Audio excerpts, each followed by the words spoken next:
Hi good morning. I welcome you all on the behalf of the journey of knowledge. आज मैं NCERT 8 class Honey due book का second chapter the tsunami को discuss करने जा रहा हूँ। सुनामी बेसिकली बहुत ही डिजास्टर मोमेंट होता है जिस समय सुनामी आती है। ये बेसिकली समुद्र के अंदर किसी भी सी के अंदर जब अर्थक्वेक आता है तो सुनामी क्रिएट होता है। ये बहुत ही हार्मफुल होता है, बहुत सारे ह्यूमन को डिस्ट्रॉयड कर देता है, बड़ी बड़ी बिल्डिंग को डिस्ट्रॉयड कर देता है। स्पेशली कोस्टल रीजन में तो ये धूम मचा के रख देता है। स्पेशली फिशरमैन जो होते हैं उनको तो ये बहुत नुकसान पहुंचाते हैं। और दूसरी बात क्या है कि उन लोगों का पास कोई प्रिडिक्शन नहीं होता, कोई अवेयरनेस नहीं होते हैं कि कब सुनामी आने वाला है। बिकॉज जो बेसिकली अवेयर होता ही नहीं है, ना कोई वहां पे अनाउंसमेंट होता है। तो गवर्नमेंट को ये इनिशिएटिव लेना चाहिए कि उन लोगों को before 1 hour 2 hour before time they can save the life, यदि उन लोगों को अनाउंसमेंट करवा दिया जाए तो। So let us start. What is tsunami? Tsunami basically जो होता है, ह्यूमन तो इसको ऑब्जर्व नहीं कर पाता, हम लोग प्रिडिक्ट नहीं कर पाते हैं। लेकिन वाइल्ड एनिमल जो होते हैं, स्पेशली जो एलिफेंट होते हैं, वो अपने थंब से पैर को यदि ग्राउंड पे रखते हैं तो उन लोगों को वाइब्रेट क्रिएट होता है। स्पेशली एलिफेंट, अदरवाइज और सारे वाइल्ड एनिमल है, लेकिन एलिफेंट में ये अलग सा सेंस होता है कि वो ऑब्जर्व कर लेते हैं 2 और 3 आवर कि ये कुछ होने वाला है, कुछ तो गड़बड़ है, मतलब सुनामी आने वाली है। बट ह्यूमन के पास ऐसा कोई प्रिडिक्शन नहीं होता है। ऐसा भी कहा जाता है कि एनिमल के पास सिक्स्थ सेंस होता है, जो ऑब्जर्व कर लेते हैं कि कहीं कुछ होने वाला है या कुछ गड़बड़ होने वाला है। Before you read, look at the map of the Andaman and the Nicobar island given here. यहाँ एक मैप दिया हुआ है अंडमान एंड निकोबार का। नॉर्थ अंडमान, ये जो पार्ट है ये नॉर्थ अंडमान का है, ये मिडिल अंडमान का एंड द लोअर अंडमान। और here is the Port Blair Andaman sea, and here जो स्मॉल पार्ट है little Andaman, Andaman island, Andaman and the Nicobar island. ये मैप दिया है बेसिकली, आप इस लोगों को देख सकते हैं। Indian ocean, Car Nicobar, Nicobar island, Teressa, Nancowry, Katchal, little Nicobar, great Nicobar. Basically island क्या होता है? Which has been bonded by water. So before you read, now read the sentence below, rewrite the incorrect ones after correcting the mistake. ये आप लोगों को देखना है कौन सा गलत है कौन सा सही है, तो इसको आप रीराइट करके करेक्ट करके लिखना है।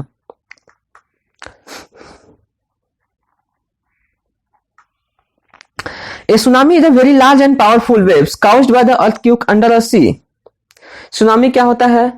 Tsunami is a very large and powerful wave. Wave तो होता ही है, लेकिन ये इतना ज्यादा खतरनाक, इतना ज्यादा पावरफुल वेव होता है किसके अंदर? तो सी के अंदर जब अर्थक्वेक क्रिएट होता है तो सुनामी आता है। और इसकी स्ट्रेंथ इतनी ज्यादा होती है कि वी कैन नॉट इमेजिन, कि बड़े बड़े वृक्ष को, बड़े बड़े बिल्डिंग को यूं ही निपटा देते हैं, अपने साथ निकल जाते हैं, अपने साथ लपेट में लेके चले जाते हैं। और इसमें बेसिकली जो सुनामी की बात हो रही है, जो आया था 2004 में ऑन 26 दिसंबर को। उस समय ना हम लोगों के पास इतनी ज्यादा टेक्नोलॉजी थी, ना कोई अवेयरनेस था, तो उस समय हम लोगों को बहुत डिजास्टर मोमेंट का सामना करना पड़ा था।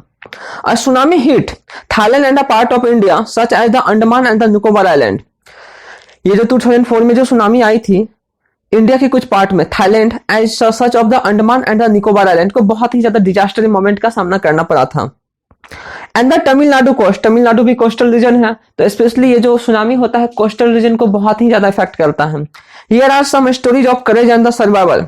और इस सुनामी में जो स्टोरी दी गई है, कुछ ऐसे सर्वाइवल है जो, और करेजियस स्टोरी है कि कुछ बच्चे ने अपने जान पे खेलकर साहस दिखाते हुए कुछ लोगों को बचाया है। एंड द सर्वाइवल की उस कंडीशन में भी लोग जीवित रहे हैं या खुद को जीवित रखे हैं। तो बहुत ही इंटरेस्टिंग है। इंटरेस्टिंग होने के साथ साथ करेजियस है कि हम लोगों को डिफिकल्टीज में कैसे फेस करना चाहिए, और हम लोगों को हर डिजास्टर के बारे में पहले से अवेयर रहना चाहिए, स्टडी करनी चाहिए हर डिजास्टर के बारे में, ताकि आने वाले प्रॉब्लम में, आने वाले कंडीशन में हम लोग उसको आसानी से फेस कर सके, ताकि ना कि हम लोग नर्वस हो जाए। यदि हम लोगों को किसी डिजास्टर के बारे में पहले से अवेयरनेस होती है तो हम लोग उतने ज्यादा फ्रस्ट्रेट नहीं होते, नर्वस नहीं होते, उसको टैगल करने की कोशिश करते हैं, हैंडल करने की कोशिश करते हैं, और उस विकट परिस्थिति में भी हम लोग सर्वाइव करने की कोशिश करते हैं।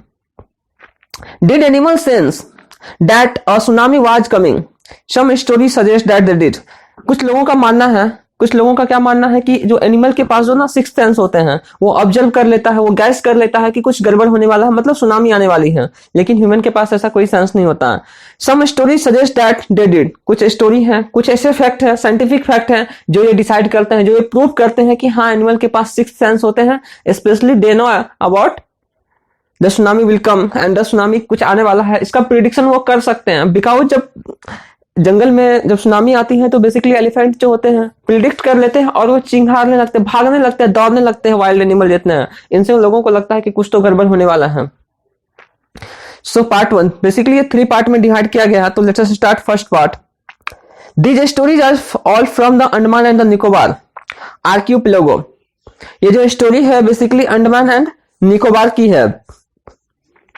अच्छा, आर्कियोपेलागो क्या होता है? Basically it is a group of island. ये आइलैंड का एक ग्रुप होता है जिसके सराउंडिंग में क्या होता है? आसपास में सी होता है।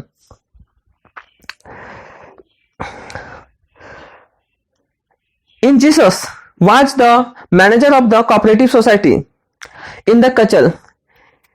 ये जो पर्सन है उस कोऑपरेटिव सोसाइटी के क्या है? मैनेजर है। बेसिकली कोऑपरेटिव सोसाइटी क्या होता है? कचल में, ये जो लोकेशन है Katchal, Katchal is also a place which can the story is basically found on. And ये जो स्टोरी है कोऑपरेटिव सोसाइटी के जो मैनेजर है, कोऑपरेटिव सोसाइटी बेसिकली क्या होता है कि कोई भी एक खास सोसाइटी जो किसी खास काम के लिए वर्क करते हैं, तो उसी कोऑपरेटिव सोसाइटी के जो मैनेजर हैं Ignatius, his wife work him at the 6 AM। उसकी वाइफ जो है 6 o'clock में जगती है because she fail an earthquake, क्योंकि उनको ऐसा महसूस होता है कि अर्थक्वेक आया है। Ignatius carefully looked his television set off his table and put it down on the ground so that it would not fall and break। तो Ignatius सबसे पहले क्या करते हैं? उसके टेबल पे जो उसके मेज पे जो टीवी रखी हुई है उसको नीचे कर देते ताकि the family rushed out from the house। वो जो टेबल से LCD या LED या टीवी जो भी है तो उसको नीचे रखते हैं ताकि वो गिरने से टूट ना जाए। और then the family rushed out of the house, और सारे के सारे जल्दीबाजी में उस घर से निकल जाते हैं, घर से।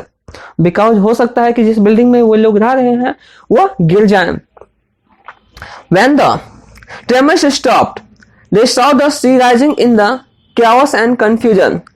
Two of his children caught hold of the hands of the mothers, fathers and the mother's brother and rushed in the opposite direction। क्या होता है कि when the tremors stopped, जब भी थोड़ी सी वाइब्रेशन, वो जो सुनामी का जो वाइब्रेशन थोड़ा सा कम होता है, तो they saw the sea rising in chaos and the confusion। तो सी का जो लेवल देखा जाता है वो क्या होता है? बढ़ते जाता है, राइज होते जाता है। इन द chaos का मतलब होता है बेसिकली कंफ्यूजन या डॉट या डिजॉर्डर। बेसिकली यहाँ दिया हो गया complete disorder and the confusion. तो वो कंफ्यूजन में है of two of his children cout hold of the hand of their mother, father and the mother's brother and rushed in the opposite direction। उनके जितने भी बच्चे थे उसमें से 2 बच्चे क्या करते हैं? अपने mothers father and the mothers brother, अपने नाना के साथ और अपने मामा के साथ, and rushed in the opposite direction, और उसके अपोजिट डायरेक्शन में चले जाते हैं। He never saw them again, मतलब वो उस लपेट में आ जाते हैं और बाहर ले चले जाते हैं। इट मीन उनके 2 बच्चे और उनके मामा जी, उन बच्चे के और नाना जी दोनों एक साथ उस लहर में चले जाते हैं। His wife was also swept away, उसकी वाइफ भी उस लहर में, उस वेव में चली जाती है। Only the 3 children who came which were saved. अब उनके पास टोटल 3 चिल्ड्रन बचे हैं जो अभी सेव हैं, बचे हुए हैं, मतलब टोटल उनके पास 5 चिल्ड्रन होंगे। अब अनदर स्टोरी है, पहले तो इग्नेशियस का स्टोरी था, अब है संजीव का। संजीव आज ए पॉलिसमैन, दूसरा कैरेक्टर है इसमें संजीव का, जो एक पॉलिसमैन है। Serving in the Katchal island, ये कहाँ अपने सर्विस को दे रहे हैं? तो कचल आइलैंड में ऑन ड्यूटी पे हैं, of the Nicobar group of island. He somehow managed to save himself, his wife and his baby daughter from the waves. वह किसी तरह से अपने वाइफ को और अपने बच्चे को किसी तरह से उस वेव से बचा पाता है। But then he heard cries for help from his wife of the John. लेकिन तीनों को बचाने के बाद वो एक साउंड सा सुनता है कि कोई उसको चिल्ला रहा है, wife of John. But guest house cook Sanjeev jumped into the water and rescue her, but they were both swept away. Sanjeev जो है उस साउंड को सुनते हैं कि कोई उनको चिल्ला रहा है मदद के लिए, help help help. Guest house से, गेस्ट हाउस में कोई कुक होगा खाना बनाने वाला, तो उनको साउंड हियर्ड करता है संजीव कि मुझे बचाओ, हेल्प के लिए कोई चिल्लाता है। तो संजीव जो है on duty as a policeman होते हुए इन्होंने कूद पड़ा उस पानी में रेस्क्यू करने के लिए उस कुकर को। But they were both swept away, दोनों के दोनों का कोई पता नहीं चला, दोनों के दोनों बह चले गए। 13 years old मेघना। अब दूसरी एस्पेक्ट है, दूसरा कैरेक्टर है मेघना का, कि सबके सब अपना क्या दिखा रहे हैं यहाँ पे? करेज दिखा रहे हैं कि कैसे लोग सरवाइव करते हैं या किसी दूसरे को बचा पाते हैं या खुद को बचते हैं। 13 years old Meghna was swept away along with her parents and the 77 other people. मेघना नाम की कोई गर्ल्स है जो 13 years की है, जो अपने पेरेंट्स और टोटल 77% के साथ खुद वो स्वेप्ट अवे हो जाती है, मतलब उस वेव में बह जाती है। He spent 2 days floating in the sea. मेघना जो है वो फ्लॉट करते हैं उस सी में holding to and wooden door. उनको कोई लकड़ी का कोई टुकड़ा या लकड़ी का कोई डोर मिल जाता है जिससे वो पकड़ के फ्लॉट करती है 2 days तक। 11 times he saw the relief helicopter overhead. जब वो स्विम कर रही होती है तो वो देखती है कि रिलीफ हेलीकॉप्टर, जिस समय क्या होता है कि डिजास्टर के मोमेंट पे रिलीफ हेलीकॉप्टर जो मूव करते रहते हैं लोगों को रेस्क्यू करने के लिए, वो 11 टाइम्स देखती है, बट दे डिड नॉट सी हर। लेकिन रिलीफ हेलीकॉप्टर में जो थे वो उस मेघना को नहीं देख पाते हैं। She was brought to the shore by a wave, he was found walking on the sea shore in a days. वो इतना कोशिश करने के बाद भी 2 दिन तक उस लकड़ी के सहारे फ्लॉट करने के बाद वो देखती है कि हेलीकॉप्टर रिलीफ जा रहा है, बट उस पे कोई ध्यान नहीं दे रहा, मतलब उनकी जो नजर है उस बच्चे पर, उस मेघना पर नहीं पड़ती है। She was bowed to the shore by a wave and found walking on the sea shore in a days. Finally वो क्या हो जाता है, वो बह जाती है। Almaz Javed was 10 years old. She was the student of the Carmel convent in the Port Blair where her father and the petrol pump. अब दूसरा करेक्टर है अलमेज जावेद का, जो 10 साल का है, 10 साल की है, ये गर्ल्स है। She was a student of Carmel convent in Port Blair. वो एक स्टूडेंट है करमल कॉन्वेंट की पोर्ट ब्लेयर में, जहां पे उसके पापा के पास क्या है, एक पेट्रोल पंप है। Her mother Rahila's home was in the कॉन्वरे island, the family had gone there to celebrate Christmas. और इसकी जो माँ है राहिला, ये अपने पूरे फैमिली के साथ जो जाती है सेलिब्रेट करने के लिए, क्रिसमस पार्टी को सेलिब्रेट करने के लिए जाती है। When the tremors come early in the morning, the family was sleeping. Tremors का मतलब होता है वो जो वाइब्रेट होता है, मॉर्निंग में आता है, लेकिन पूरी की पूरी फैमिली जो है सोया हुआ है। Alma's father saw the siege water recede. Alma के जो पापा है वो देखते हैं कि वाटर का जो लेवल है वो क्या होता है, पीछे से, मतलब रिसीड का मतलब होता है मूव करता है, एक दूसरे की लपेट में आ रहा है। Alma's father saw the sea water recede. He understood that water would come rushing back with the great force. Alma के पापा क्या देखते हैं कि वाटर जो है एक ग्रेट फोर्स, मतलब भयंकर फोर्स के साथ क्या हो रहा है, रशिंग कर रहा, मूव कर रहा, मतलब लपेटते हुए किसी को निगल रहा है। He woke everyone. उन्होंने सबको जगाया and tried to rush them to a safer place. और सभी को कहा कि किसी सेफ स्थान पर चलते हैं एकदम जल्दीबाजी में, बिकॉज सब लोग क्या थे, डरे हुए थे। As they ran, her grandfather was hit on the head by the something and he fell down. जैसे ही वे लोग दौड़ने के लिए सेफर प्लेस पे जा रहे थे, अचानक से क्या होता है, उसके दादाजी के सर पे कोई भी चीज ऊपर से गिरता है और वो नीचे गिर जाते हैं। Her father rushed to help him. और उनके जो पापा है अपने दादाजी को बचाने के लिए जाते हैं, लेकिन then come the first giant wave that swept both of them away. लेकिन दोनों के दोनों उस चपेट में चले जाते हैं। जाइंट का मतलब होता है वो जो राक्षसी सा जो वेव होता है ना सुनामी का, उस लपेट में दोनों के दोनों बह जाते हैं। Alma's mother and aunt stood clinging of the leaves of the coconut tree. Alma की जो मम्मी है और उसकी आंटी जो है, वहां पे कोकोनट ट्री होता है, उसको पकड़ के अपने आप को शेप की हुई है। ए वेव अनरूटेड द ट्री, लेकिन वो जो वेव है इतना खतरनाक है, उस ट्री को भी अनरूटेड कर देता, मतलब जड़ से उखाड़ के फेंक देता है। And they were vast away, और तीनों के तीनों एक साथ बह जाते हैं। Alma saw a log of wood floating. She climbed on the it, then she fainted. Alma को एक लकड़ी का कोई टुकड़ा मिलता है, फ्लोटिंग करते हुए she climbed on it, वो इस पे कूद जाती है, उनको पकड़ के खुद को सेव करने की कोशिश करते हैं। Then she fainted, मतलब वो उनका होशो हवास खो देती है कि अब क्या होगा।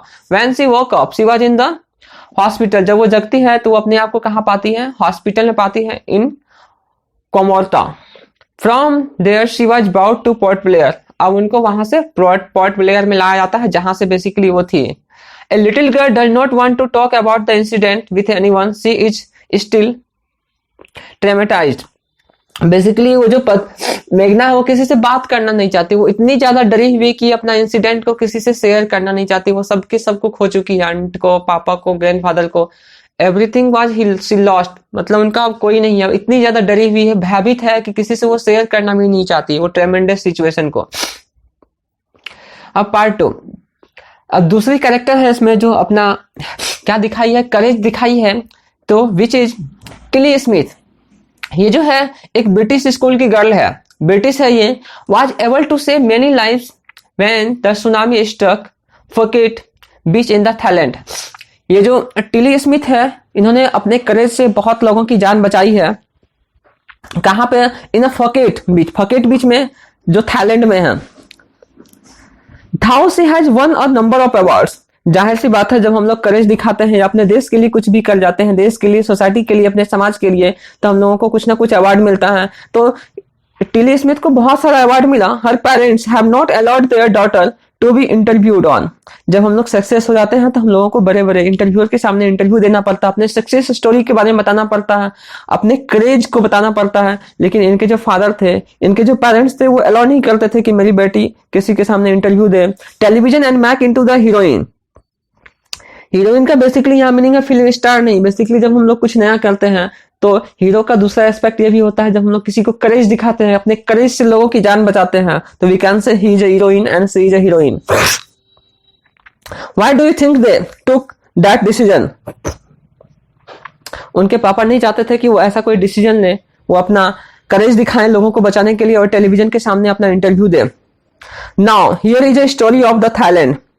अब ये जो स्टोरी है थाईलैंड की स्टोरी है, किसकी? तो टिली स्मिथ की। The Smith family from the southeast England were celebrating Christmas at the beach resort in the southern Thailand। ये जो टिली स्मिथ है अपनी पूरी फैमिली के साथ साउथ ईस्ट इंग्लैंड में क्रिसमस को सेलिब्रेट करने गए थे। किसमें? तो रिजॉर्ट में। रिजॉर्ट बेसिकली क्या होता है कि एक अलग सा अमेजिंग सा दृश्य होता है, आउट ऑफ मतलब जो पूरा ओपन ग्राउंड होता है, एकदम प्लीजेंट मोमेंट होता है, वहां हम लोग पार्टी सेलिब्रेट करते हैं। This is called a resort, southern Thailand में। Tilly Smith was a 10 years old school girl. Tiny Smith जो है ओनली 10 years की है और जो स्कूल गर्ल है। Her sister was 7 years old। उसकी एक बहन है जो 7 years की है। Their parents were Penny and Colin Smith. उनके parents Penny and Colin Smith हैं। It was 26 December 2004। अब तो हम लोग अवगत हो ही गए होंगे ये 26 दिसंबर 2004 को, बिकॉज ये हम लोगों के लिए बहुत ही डिजास्टर मोमेंट था सुनामी की वजह से। Deadly tsunami waves were already on their way. They had been triggered by the massive earthquake of the northern Sumatra earlier that morning। Deadly tsunami waves were already on the way। Tsunami का जो ये लहर था, ये दर्दनाक खौफनाक रूप था, वो पहले से ऑलरेडी था ही on the way. They had been triggered by the massive earthquake of the northern Sumatra earlier that morning। उस मॉर्निंग में सुमत्रा earlier, नॉर्दर्न जो सुमत्रा है उसमें ट्रिगर्ड का मतलब होता है मेसिव नुकसान पहुंचाना। मेसिव मतलब लार्ज स्केल पे। इसका जो लहर था, इसका जो दानवी रूप था, वो सुबह से ही दिख रहा था अर्थक्वेक के रूप में, सुनामी के रूप में। The water was swelling and kept in. Penney Smith remembered the beach was getting smaller and smaller. The water क्या हो रहा था, उस बीच को क्या रहा था, सैलो कर रहा था। सैलो का मतलब क्या, वो जो बीच क्या होता है, एक बालू का ढेर होता है, बालू का ग्राउंड होता है, वो धीरे धीरे छोटा हो जाती जा रहा था। मतलब ये कि छोटा होने का मतलब क्या, पानी उसको ओवरकम कर रहा था, चारों तरफ से पानी भर रहा था, इसलिए तो बीच छोटा होते जा रहा था। I didn't know what was happening. उसको समझ में नहीं रहा था कि एक्चुअल में ये हो क्या रहा है, कि ये जो बीच है ये छोटा क्यों होते जा रहा है। But Tilly Smith sensed that something was wrong. लेकिन टिली स्मिथ को ऐसा एहसास हुआ कि कुछ तो गड़बड़ है। Her mind kept going back to the geography lesson she had taken in the England just 2 weeks before she flows out of the Thailand with her family. लेकिन टिली स्मिथ के माइंड में अचानक से याद आता है, वो कभी 2 सप्ताह पहले अपनी ज्योग्राफी की क्लास में कुछ पढ़ाई की थी। तो क्या पढ़ाई की थी? Tilly saw the sea slowly rise and the start to form. Tilly क्या देखती है कि वो जो सी का जो वाटर लेवल है अचानक से बढ़ रहा एंड स्टार्ट टू फॉर्म। जो पानी का जो वेव चलता है ना, एक फॉर्म क्रिएट करता है, बबल, बड़े बड़े बबल दिख रहे हैं। And from the viral pools. Viral pools basically क्या होता है, पानी का जो वो सर्कुलर राउंड होता है, this is called viral pools. She remembered that she had seen this in the class, a video of tsunami that had hit the Hawaiian Island in the 1946। उनको क्लास में एक वीडियो लेक्चर के through दिखाया गया था tsunami के बारे में। कहा तो हवालियन आइलैंड के बारे में 1946 में। तो वो अवगत थी, जब वो क्लास करी थी तो उनको कुछ ना कुछ ख्याल आ रहा है। Her geography teacher had shown her class to the video. Class में वीडियो के थ्रू रिप्रेजेंट किया गया था, दिखाया गया था सुनामी के डिजास्टर के बारे में, सुनामी का क्या साइन होता है। And told them that tsunami can be caused by earthquake, volcanoes and the landslide. और उनको क्लास में क्या बताया गया था कि सुनामी किस किस वजह से आता है, तो अर्थक्वेक की वजह से, वोल्केनो की वजह से एंड लैंडस्लाइड की वजह से, भूस्खलन जब होता है तो। Tilly started to scream at her family to get off the beach. Tilly जो है तब तक समझ चुकी थी कि अब तो कुछ गड़बड़ होने वाला है, मतलब सुनामी आने वाली है, और जोर से चिल्लाती है अपने फैमिली को कि यहां से, इस बीच से जल्द निकलने का। She talked about the earthquake under the sea. वो बात कर रही है कि इस सी के अंदर क्या है, अर्थक्वेक है जिससे सुनामी आने वाली है। She got more and more hysterical said her mother Penney. Hysterical का बेसिकली मीनिंग होता है बहुत जोर से चिल्लाना, विदाउट, मतलब जब हम लोग आउट ऑफ कंट्रोल हो जाते हैं ना, तो ये मीनिंग होता है हिस्टेरिकल का। वी कैन से कि अपना इमोशंस खो देते हैं, आउट ऑफ कंट्रोल हो जाते हैं। Said the mother Penney I didn't know what a tsunami was. उसकी मां कहती मुझे नहीं पता ये सुनामी क्या होता है। But seeing my daughter so frightened, लेकिन जो अपनी बेटी को देखती है कि वो इतनी ज्यादा डरी हुई है, I thought something serious must be going on. तब उसकी मां को पता चला था कुछ तो सीरियस गड़बड़ होने वाला है, इसलिए तो उसकी बेटी इतनी ज्यादा डरी हुई है। अपने ज्योग्राफी क्लास को रिमेंबर करती है तो उनको एहसास हो रहा है कि बहुत ही ज्यादा डिजास्टर होने वाला है, तो उसकी मां भी डर जाती है। Tilly's parents took her and her sister away from the beach. Tilly के जो पेरेंट हैं उनको और उनकी सिस्टर को लेके उस बीच से निकल पड़ते हैं। To the swimming pool at the hotel. उस होटल के स्विमिंग पूल में a number of other tourist also left the beach with them. और वहां और भी जो टूरिस्ट थे उस बीच पे, वो भी इन लोगों को देखते हुए वहां से निकल पड़ते हैं। Then it was it the entire sea had come out after them. I was screaming run. It was it the entire sea had come out after them. जब वो लोग भाग रहे होते हैं वहां से होटल की ओर, तो वो देखते हैं कि पानी की जो लहर है उसके पीछे दौड़ते हुए आ रही है, मतलब उसको बैक कर रही है, इतनी ज्यादा लहर तेज थी उसकी। The family took refuge in the third floor of the hotel. पूरी की पूरी जो फैमिली थी, रिफ्यूज मतलब होता है शरण लेना, स्टे होना, तो तीसरी, उस होटल के तीसरे फ्लोर पे स्टे होती है, अपने आप को सुरक्षित करती है। The building which stood the surge of 3 tsunami waves, they had stayed on the beach, they would not have been alive। मतलब बड़े बड़े बिल्डिंग को भी तो सुनामी तोड़ सकता है, लेकिन पिछले 3 साल का इतिहास है, 3 साल नहीं 3 बार का इतिहास है उस बिल्डिंग का कि सुनामी आई है, लेकिन उस बिल्डिंग को कोई भी नुकसान नहीं हुआ, तो ये अपने आप को सेफ महसूस कर रहे हैं वहां पे। The Smith later meet other tourist who had lost entire families. अब जो स्मिथ है, टिली स्मिथ, और लोगों से मिलती है जिन्होंने अपने पूरे के पूरे फैमिली को खो दिया है। किसी में 1% बचे हैं, किसी 2% बचे हैं, तो सारे के सारे लोग thank to Tilly and geography lesson, Tilly को थैंक करते हैं क्योंकि इन्होंने सबको अवेयर करके जान बचाई है। दे हैड बीन फॉरवर्ड, लोगों को पहले से प्रीकास्टिंग की है, लोगों को अवेयरनेस कराया कि भूकंप होने वाला है, तो लोग इनको बहुत बहुत धन्यवाद कर रहे हैं। Tilly went back to her school in England and told her the classmate for the terrifying tale. जब टिली अपने स्कूल आती है इंग्लैंड में, तो सारी की सारी स्टोरी अपने क्लासमेट में, अपने क्लास में इस टेरिफाइंग स्टोरी, इस डिजास्टर मोमेंट को डिस्कस करती है। Part 3, look carefully at the picture of a boy and his dog. इस पिक्चर में एक बॉय है और इसका एक पेट डॉग है। And try to describe the things that you see using this word and the phrases either the teacher or one of the students can write down the words and phrases the blackboard। इस picture को ध्यान से देखना है and try to describe things you see, और इसको describe करना कि इस पिक्चर को देख के आप क्या डिस्क्राइब कर सकते हैं। आपके मन में क्या बात आता है कि डॉग है और ये बॉय है, तो आप इससे क्या इमेजिन कर सकते हैं, इसको डिस्क्राइब करना है। Using just word and phrases either the teacher or one of the student can write down the words and the phrases on the blackboard। जो कुछ भी आप इसके बारे में लिख सकते हैं, you can write on the blackboard। This is how you can start calm, blue sea, ruined hearts। Blue sea का मतलब क्या होता है, बेसिकली कोई भी समुद्र जहां पे क्या होता है, कोई भी सुनामी आती है, दे कैन स्टार्ट कम्स। रूइन का मतलब होता है बर्बाद कर रही है, सारे के सारे कोस्टल रीजन में सारे के सारे लोगों को क्या बर्बाद करके चले जाती है। बड़े बड़े बिल्डिंग को बर्बाद कर देती है, घर को डिस्ट्रॉय कर देती है, बड़े बड़े वृक्ष को। एंड कोस्टल रीजन में जो स्पेशली वो मछुआरे होते हैं ना, उन लोगों को तो बहुत ही ज्यादा प्रॉब्लम होता है, वो लोग इनकी चपेट में आ जाते हैं। Before the giant wave slammed into the coast in the India and the Sri Lanka, wild animal and the domestic seemed to know what was about to happen।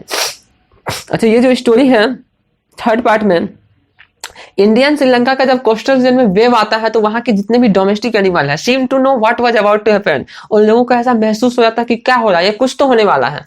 They fled to safety, वे लोग safety चाहते हैं, मतलब safety स्थान की ओर दौड़ते हैं। According to the I witness accounts, elephants screamed and ran for the higher ground. Dogs refused to go outdoor. Flamingo abandoned their low-lying breeding areas, and zoo animals rushed into the shelter and could not be induced to come back out.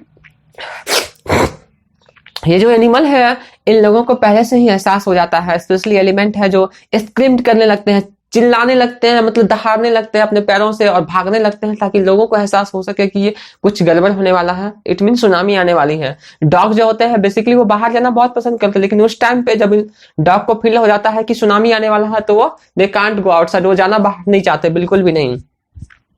और जितने भी wild animal है, domestic animal है, सबके सब क्या safer स्थान की ओर, मतलब जहां ऊंचा स्थान मिलता है वहां जाने की कोशिश करते हैं, except the low lying area, अपने एरिया से एकदम दूर जहां उनको सेफ लगता है वहां की ओर वो दौड़ते हैं, भागते हैं। Could not be interest come back out, rust into their shelter, मतलब जहां वो उसको शरण मिल सके, मतलब उन लोगों को पता होता है, अपने सेंस से ये गेस कर लेते हैं कि स्थान मेरे लिए सेफ है, हायर प्लेस की ओर दौड़ते हैं। Many people believe that animal possess a sixth sense, ज्यादातर लोग क्या मानते हैं कि एनिमल के पास सिक्स्थ सेंस होता है। सिक्स्थ सेंस मीन उन लोगों को ये गैस करने की शक्ति हो, प्रिडिक्ट करने की शक्ति होती है कि सुनामी आने वाला है। That know when the earth is going to shake, सबसे पहले किसको फील होता है, तो एनिमल को फील होता है कि अर्थ क्या हो रहा है, शेक हो रहा है, मतलब भूकंप आई है या आने वाला है। Some experts believe that animal more acute hearing helps them to the hear or feel the earth vibration. कुछ साइंटिस्ट का, कुछ विद्वानों का मानना यह है कि एनिमल के पास एक सेंस होता है जो किसी भी साउंड को सुन सकते हैं, मतलब किसी भी साउंड को पहले प्रिडिक्ट कर लेते हैं। जस्ट लाइक भूकंप आता है तो वाइब्रेशन का साउंड होता है, तो सबसे पहले किसी एनिमल को पता चलता है, वो फील कर लेता है। They can sense an approaching disaster long before humans realize what's going on. वो इंसान से बहुत ही पहले ये प्रिडिक्ट कर सकता है कि कुछ डिजास्टर होने वाला है, बट ह्यूमन के पास कोई ऐसा सेंस नहीं होता है। स्पेशली जब डॉग के बारे में आप थोड़ा सा भी कोई भी साउंड हो जाए तो वो जग जाता है, वो अलग सा सेंसिटिव साउंड होता है। कैट को इशारा से भी आप क्या कर सकते हैं, उसको मूव करवा सकते हैं, अलग सा उसका हियरिंग कैपेसिटी होता है as compare to human. We cannot be sure whether animal have a sixth sense or not. हम लोग ये नहीं डिसाइड कर सकते हैं, नहीं कह सकते हैं कि उनका कोई सेंस है नहीं, बिकॉज हम लोगों के पास कोई साइंटिफिक एविडेंस नहीं है। But the fact is the giant waves that rolled through the Indian ocean killed more than the 15 lakh people in the dozen country. लेकिन बहुत सारे ऐसे फैक्ट हैं जो हमें बताते हैं कि जब भी कभी सुनामी आता है, भूकंप आता है, तो almost 150,000 and the dozen country, मतलब अलग अलग शहर में, अलग अलग देश में इतने लोगों का क्या होता है, मृत्यु हो जाती है। But not many animals have been reported dead. इतने लोग मरे हैं तो उसमें बहुत कम, एकदम लेस नंबर में जो एनिमल को नुकसान होता है, एनिमल डेड होते हैं। तो इस डाटा से हम लोग बता सकते हैं, इस फैक्ट से बता सकते हैं कि एनिमल के पास सेंस होता है, जो पता चलते ही वो सेफर प्लेस की ओर चल पड़ते हैं। Along India's Cadlore coast, where thousands of the people preached, buffaloes, goat and dogs were found the unharmed. इस एरिया में जो है जितने भी वाइल्ड एनिमल है, डोमेस्टिक एनिमल है, उन लोगों को बहुत कम से कम नुकसान होता है। The Yala national park and the Yala national park in the Sri Lanka home to the very variety of animal including elephants, leopard of the 123 species of birds. 60 visitors were passed from away Patanangala beach inside the park. सिर्फ इतना ही नहीं, एक story है एक national park की, याला national park जो श्रीलंका में है, उसमें क्या एलिफेंट है, लेपर्ड है and almost 133 species of birds है। 60 visitor were washed away from the Patanangala beach inside the park, but वहां पे 60 के 60 लोग क्या हो गए, उस बीच में उस सुनामी में बह गए। No animals carcasses were found, लेकिन एक भी एनिमल का केस वहां पे नहीं मिला, एक भी एनिमल के मरने की डाटा वहां पे नहीं मिला, एक्सेप्ट ऑफ द 2 वाटर बैफेलो। सिर्फ और सिर्फ 2 बैफेलो के मरने की सूचना मिली है। डाटा इतना कम है एनिमल का, तो वी कैन से हम लोगों का फैक्ट ये बता सकता है, डाटा बता सकता है कि एनिमल को कम से कम नुकसान होता है। About an hour before the tsunami hit, people at Yala national park had observed 3 elephants running away from the Patanangala beach. मतलब जहां सुनामी आने वाली थी वहां से 1 घंटा पहले लोग नेशनल पार्क में ये ऑब्जर्व कर रहे थे कि 3 एलिफेंट क्या हो रहे हैं, उस बीच से क्या कर रहे हैं, भाग रहे हैं, because they felt the tsunami would come. उन लोग एलिफेंट को ऐसा फील हो गया कि सुनामी आने वाली है, तो 3 के 3 सुनामी एकदम चीलते हुए, चिखाते हुए वहां से भाग रहे हैं। तो फैक्ट ये बताता है कि एनिमल के पास सेंस होता है जो ऑब्जर्व कर सकते हैं, फील कर सकते हैं before human. A Sri Lankan gentleman who lives on a coastal near Gale said his two dogs would not go for their daily run on the beach. They are usually excited to go on its outgoing. वहां पे एक person है gentleman Sri Lanka के, वो बोलते हैं कि मेरा जो डॉग है वो हमेशा बाहर जाने के लिए एक्साइटेड रहता था, लेकिन उस टाइम, उस दिन जिस दिन ये सुनामी आने वाला था, वो एकदम बाहर जाने से एकदम रिफ्यूज कर दिए, मना कर दिए, वो बिल्कुल भी नहीं जाना चाहा। He said, but on the day they refused to go and most probably saved his life. ये तो अच्छा हुआ कि उस दिन ये डॉग जो है बाहर नहीं गया, इससे इनकी जान बच गई। तो बहुत ही करेजियस स्टोरी है, एनिमल के बारे में हम लोग ऑब्जर्व कर सकते हैं। इसलिए डॉग, वी कैन से हम लोगों को एक डॉग तो पालना ही चाहिए, बहुत ही सेंसिटिव होता है, हर इशू पे, हर मुद्दे पे आपको सेव करेगा। तो ये सिर्फ स्टोरी नहीं है, इनसे आप लोग बहुत कुछ सीख सकते हैं। आने वाले टाइम में यदि कोई डिजास्टर आता है तो हम लोगों को सिर्फ एक डिजास्टर के बारे में नहीं, जितने भी नेचुरल और मैन मेड डिजास्टर है सबके बारे में अवेयरनेस होना चाहिए, ताकि हम लोग कभी भी इरिटेट ना हो, कभी भी हेजिटेट ना हो, अपने आप और अपने फैमिली को आसानी से बचा सके। हम लोगों के पास यदि अवेयरनेस होगा, उसके साइन और सिंबल के बारे में पता चल जाएगा तो सो उम्मीद करते हैं आप लोगों को अच्छा लगा होगा। So till then take care, be happy, हंसते रहिए, मुस्कुराते रहिए, आसपास साफ सफाई रखिए, पेड़ पौधों को पानी दीजिए। Thank you so much.